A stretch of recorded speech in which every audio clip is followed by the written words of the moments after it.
see this.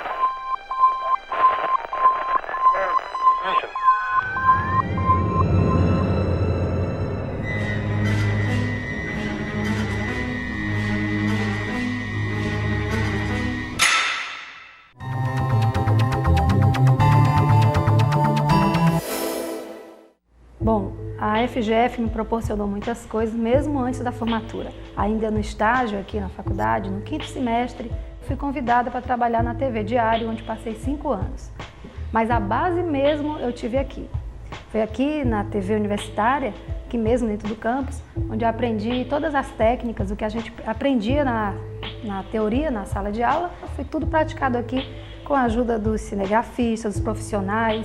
Enfim, foi um aprendizado muito grande, que lá fora só contribuiu. E uma das faculdades pioneiras, né, em trabalhar com televisão, inclusive montar um próprio estúdio dentro da universidade. Então isso é muito gratificante. E sempre que pergunto, eu digo com orgulho. Sou ex-aluna da Faculdade Integrada da Grande Fortaleza.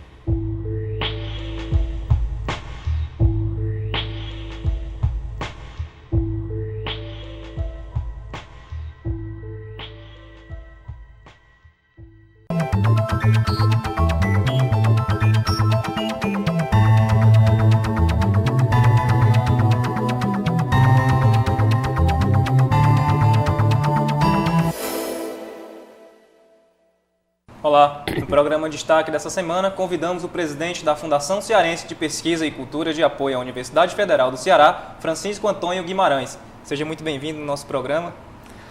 Em primeiro lugar, Davi, eu quero agradecer a gentileza do convite da Faculdades Integradas.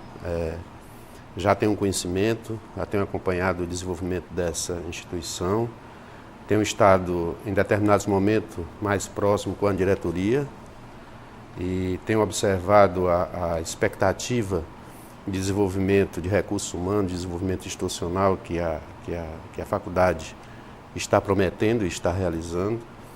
E o seu programa, né, que é um programa que a gente acompanha e que temos certeza absoluta que está fazendo, às vezes, né, da altura que é a nossa faculdade integrada.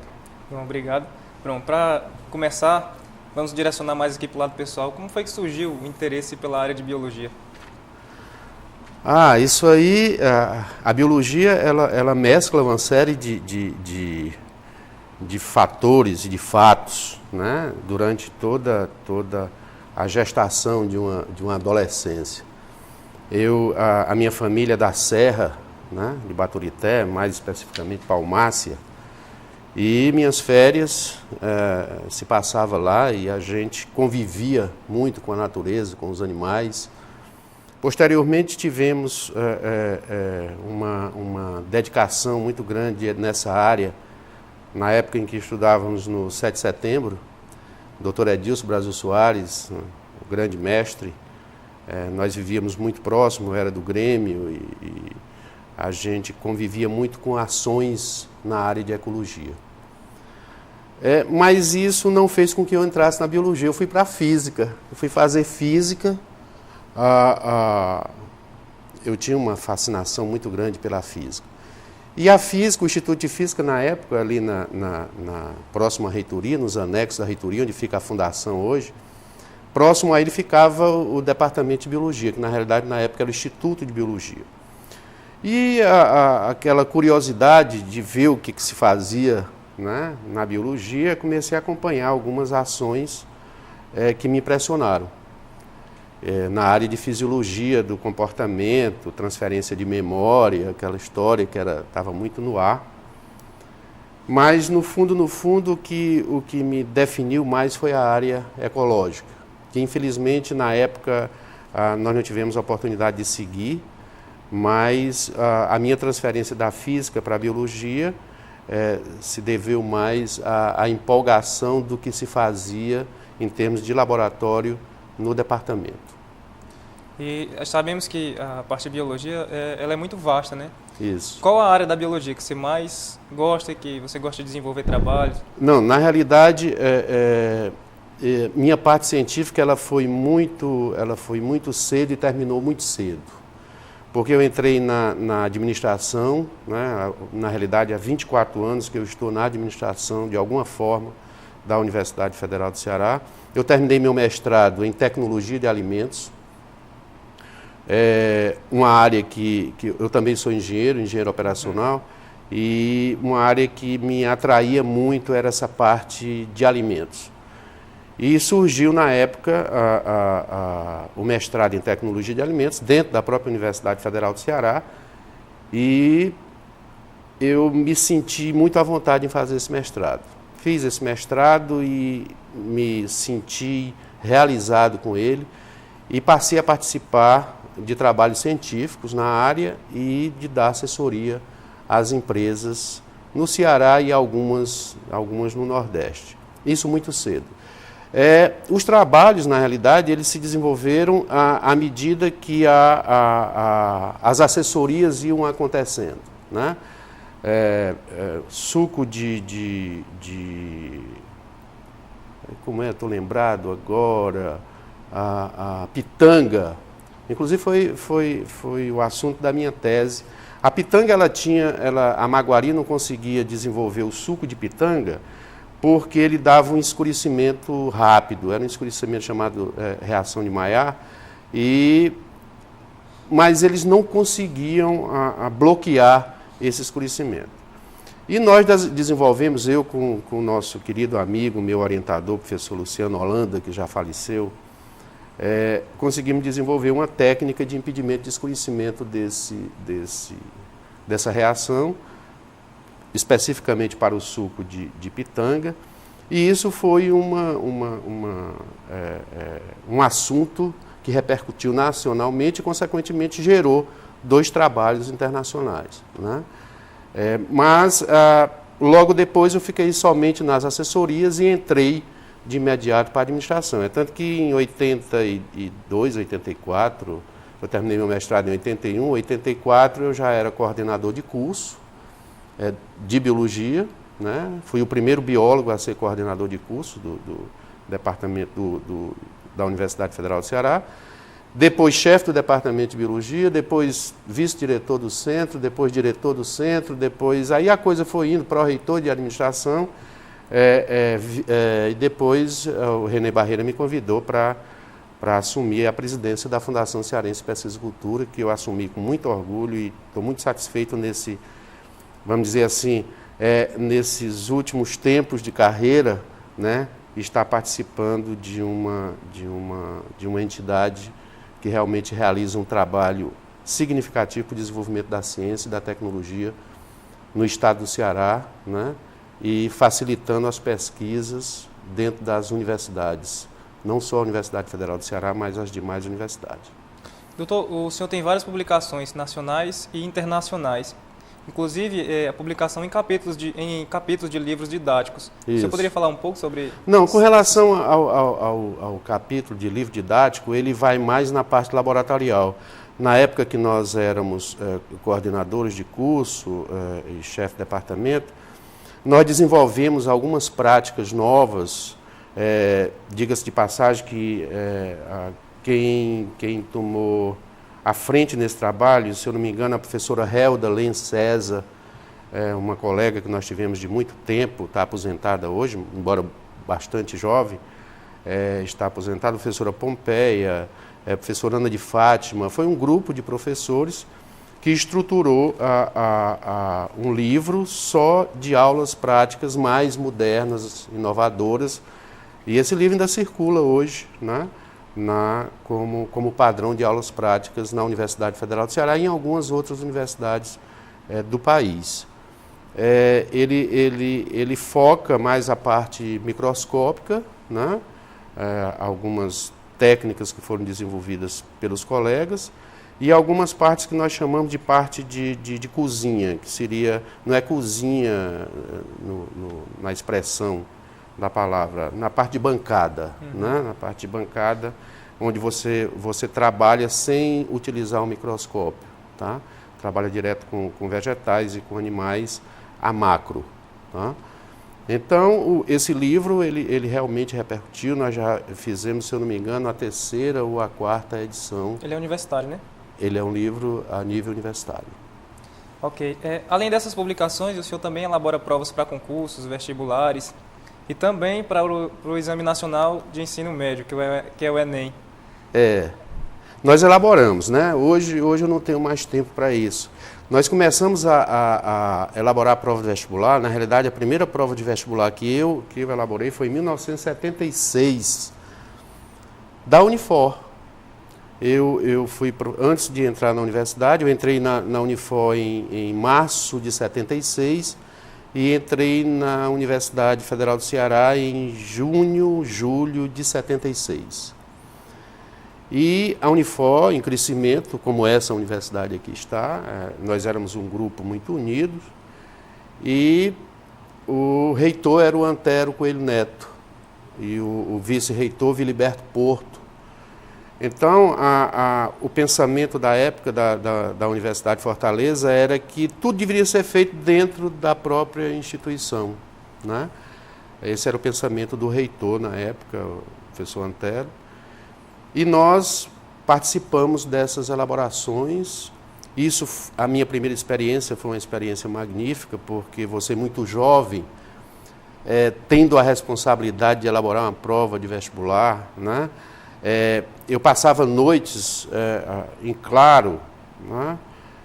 Imaginando determinadas questões que eram elaboradas e que será que aquela questão atingiria o nível do aluno que realmente estudou, né?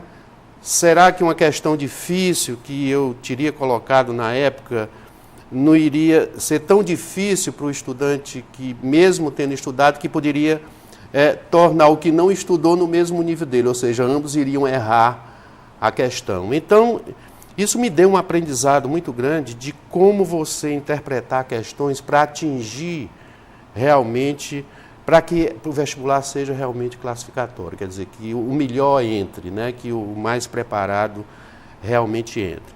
A partir daí, continuei fazendo as provas da Universidade de Fortaleza e, logo depois, já da Universidade Federal do Ceará.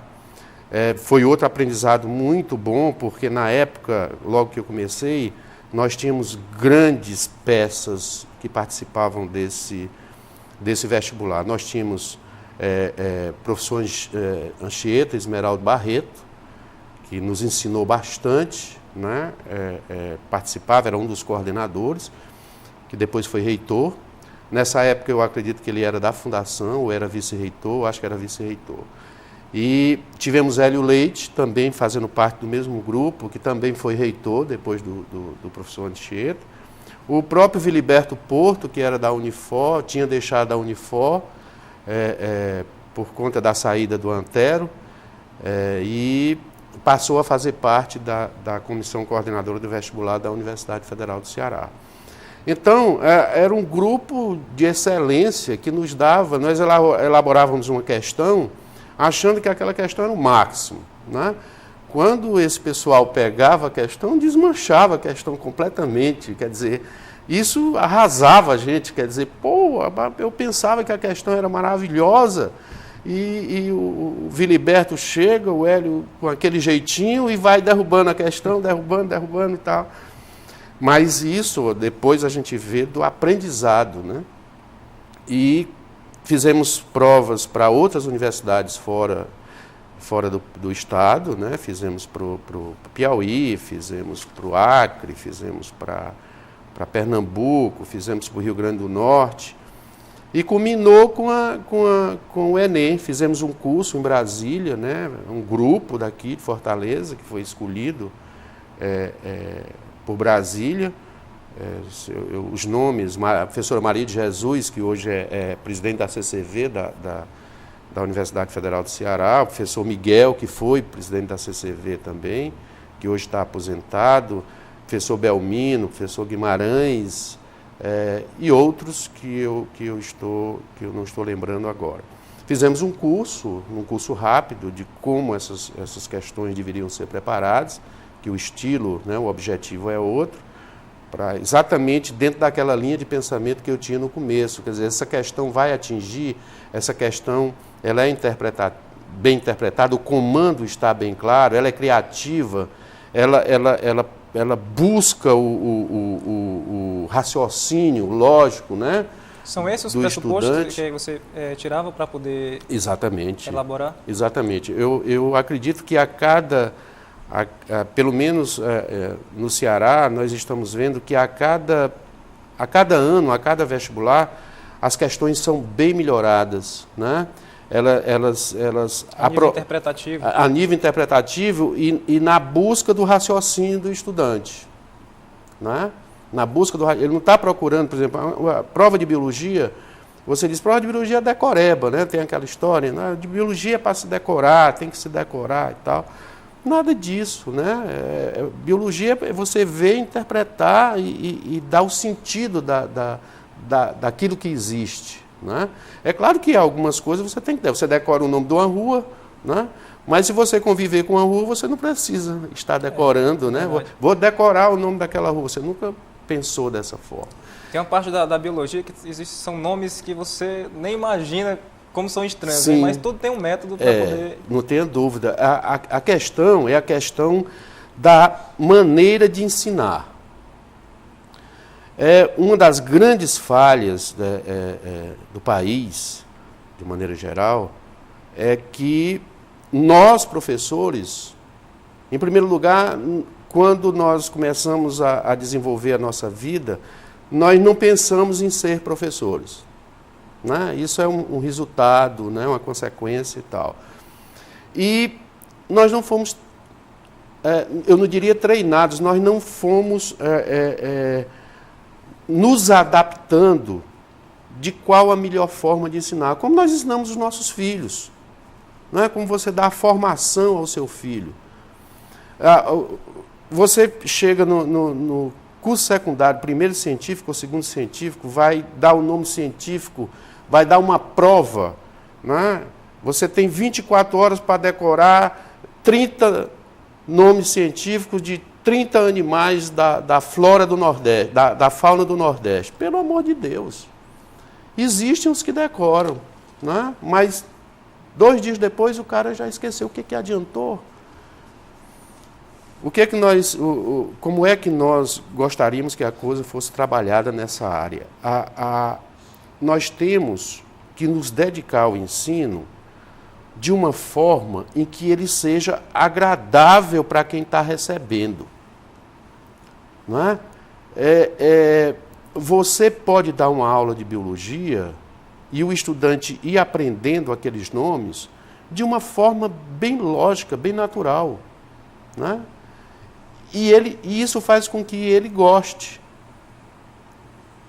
Eu sempre detestei zoologia, exatamente por conta dessa questão da decoreba daqueles nomes científicos. Pelo amor de Deus, não cabia em mim, né? Principalmente eu que gostava, antes de entrar na biologia, da área mais técnica, né? Da área mais técnica. Então, é por isso que eu fui para a questão mais interpretativa, né? Para a macroecologia, né? Para ecossistemas, né? E para a tecnologia, ciência e tecnologia de alimentos, que é uma coisa mais interpretativa, uma coisa que você vê, que você pega e que você pode modificar, né? E contribuir sem precisar estar naquela ânsia daquela decoreba daqueles nomes, pelo amor de Deus.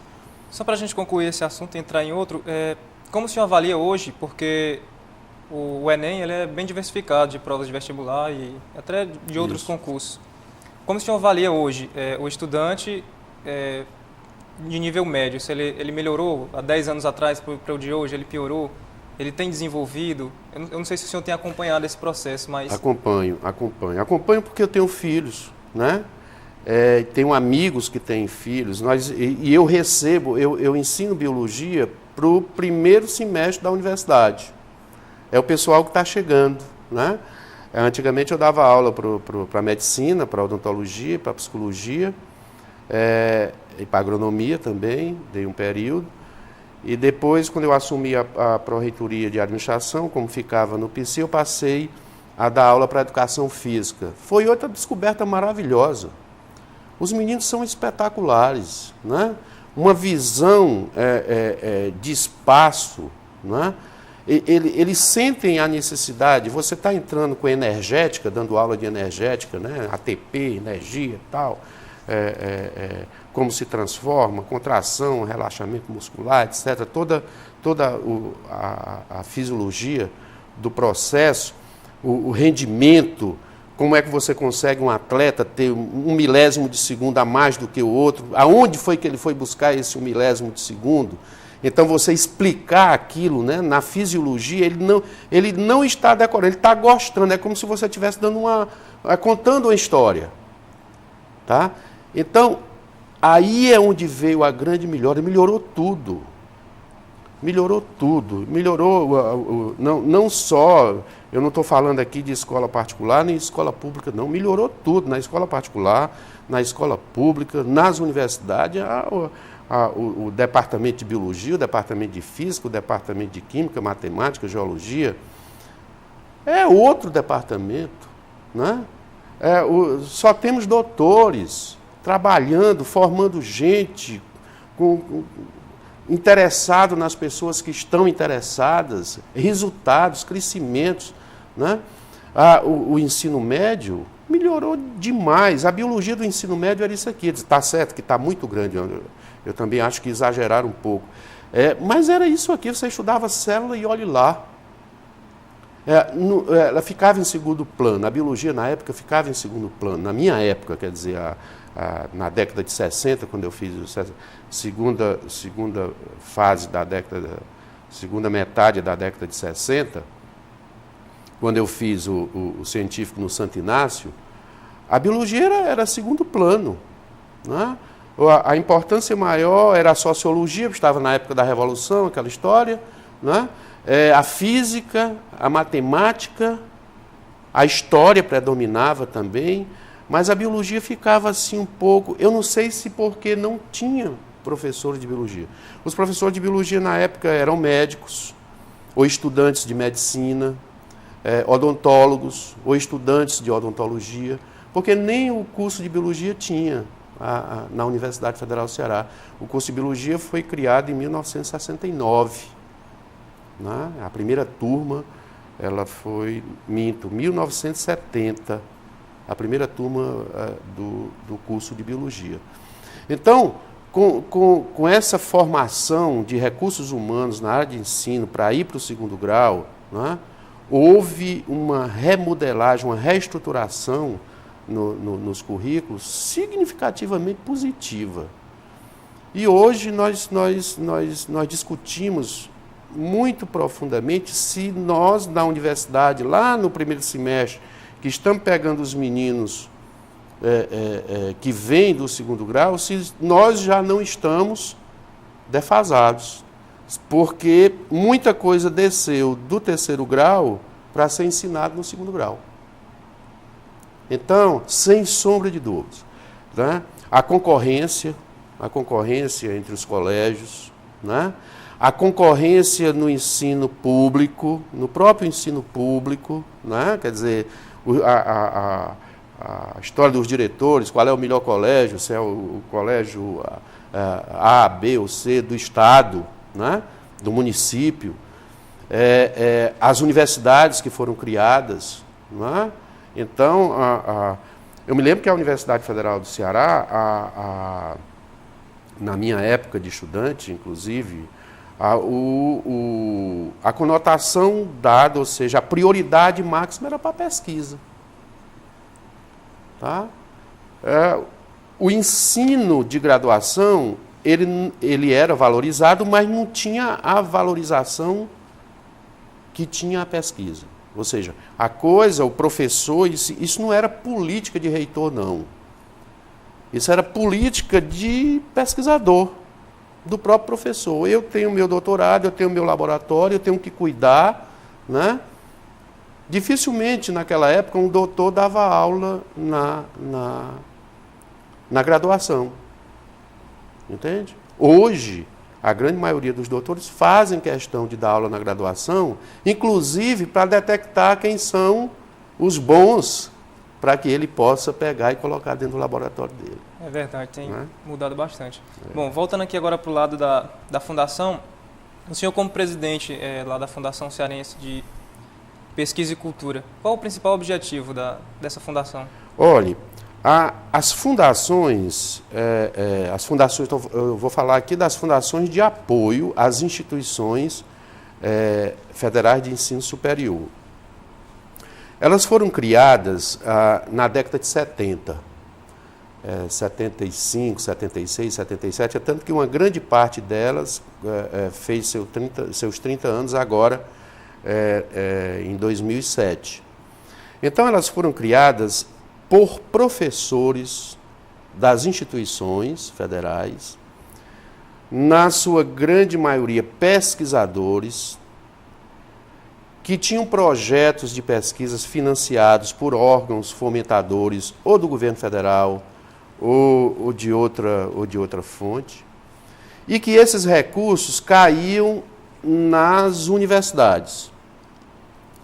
E para que a universidade gerenciasse esses recursos, havia uma dificuldade muito grande. A máquina da universidade, ela é muito pesada, ainda é até hoje, né? E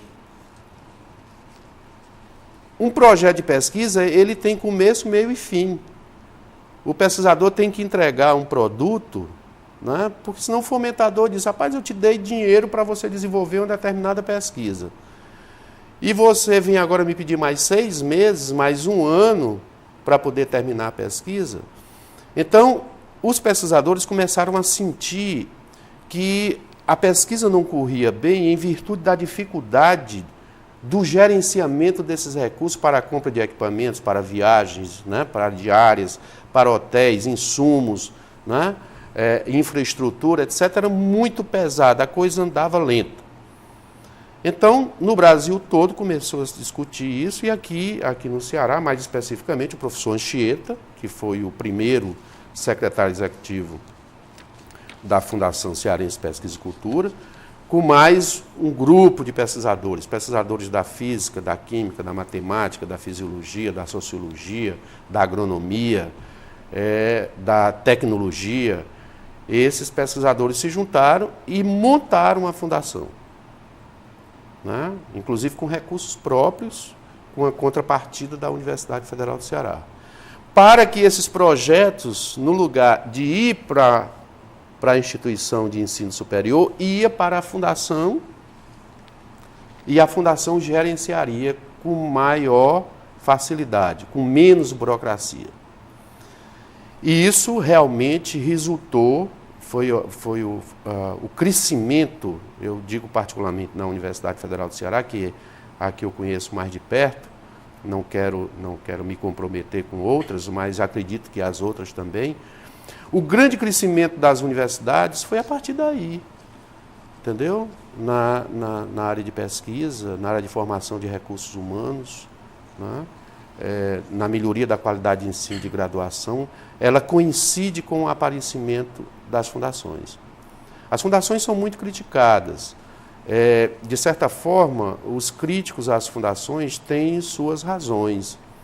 Porque, na realidade, é o seguinte, qual é o pensamento? O pensamento de quem faz a crítica às fundações é o seguinte: por que o governo federal não injeta o recurso diretamente para que o pesquisador possa desenvolver aquela pesquisa que ele está desenvolvendo sendo pago por instituições outras? Vamos imaginar o seguinte, na área de TI, chega uma empresa como a Siemens, ou como a Digitron, Solectro, IBM, né, e chega para um pesquisador da Universidade Federal do Ceará e diz, olha, eu quero que você me desenvolva um software para que ele desempenhe essa função. Me desenvolva o projeto, me diga quanto custa e eu deposito o dinheiro na Fundação Cearense de Pesquisa e Cultura para a Fundação gerenciar o recurso, né? E o pesquisador elabora o projeto, manda para o órgão aprova e manda o recurso. Com esse recurso, o pesquisador vai ter equipamentos de ponta, ele pode dar bolsas para estudantes de graduação e de pós-graduação, Ele pode mandar estudantes de pós-graduação fazer cursos fora do país. Melhora a qualidade da formação de recursos humanos dele. Melhora a qualidade da pós-graduação a que ele está ligado, não é? Porque a pós-graduação agora vai ter melhores equipamentos, recursos humanos melhores, maior velocidade, o estudante termina o mestrado e o doutorado em menos tempo. Então, tudo isso é facilitado.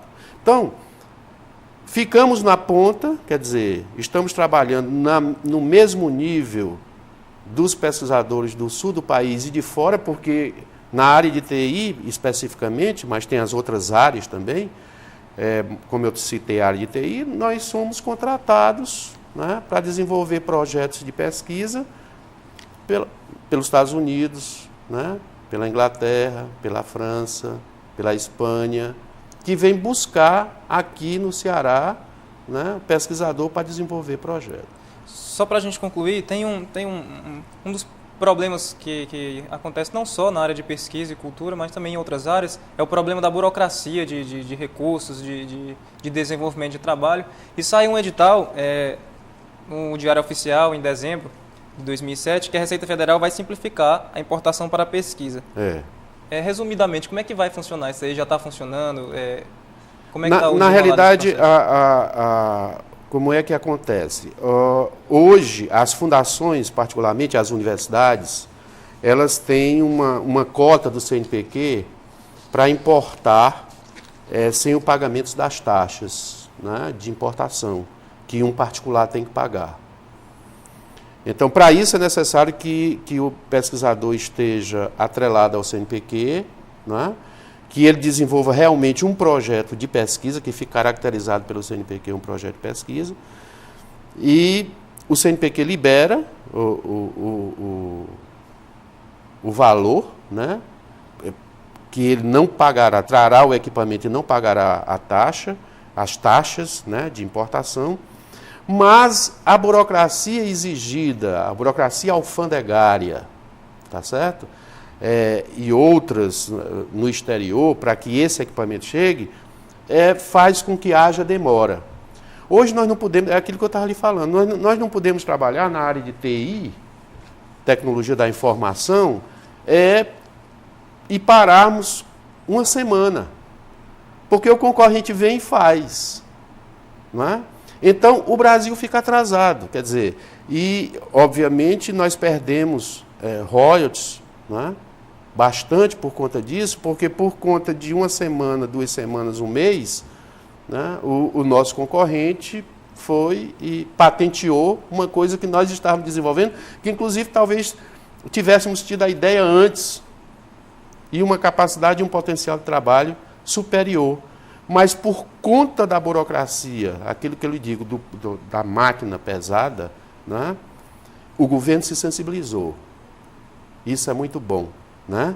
Se sensibilizou o Ministério da Ciência e Tecnologia, o governo Lula, né? Eu dou os parabéns, né? Para tirar, desburocratizar limpar essa área, para que esse equipamento, ou esse processo de importação venha numa velocidade maior. Bom, infelizmente o nosso tempo está chegando ao fim. Eu não acredito, já passou meia hora. De falar mais. Era um assunto que eu estava até gostando de falar mesmo, que é um assunto onde eu tenho interesse, mas infelizmente a gente tem que terminar por aqui. Eu agradeço a sua participação no nosso programa. Eu que agradeço a toda essa gentileza da FGF, a sua, né? Espero que, de alguma forma, a gente tenha contribuído para alguma informação. Estamos sempre à disposição de vocês e estamos também sempre atentos, né? para qualquer eventual mudança, desde que seja em prol do desenvolvimento, fundamentalmente do Estado do Ceará, que está a merecer. Nós que agradecemos e teremos outras oportunidades de falar mais sobre o assunto. Obrigado. O programa de destaque dessa semana foi com o presidente da Fundação Cearense de Pesquisa e Cultura de Apoio à Universidade Federal do Ceará, Francisco Antônio Guimarães. Bom, o destaque fica por aqui. Nós voltamos na próxima semana com mais um assunto em destaque na FGF TV, canal Universitário de Fortaleza, 14 da NET.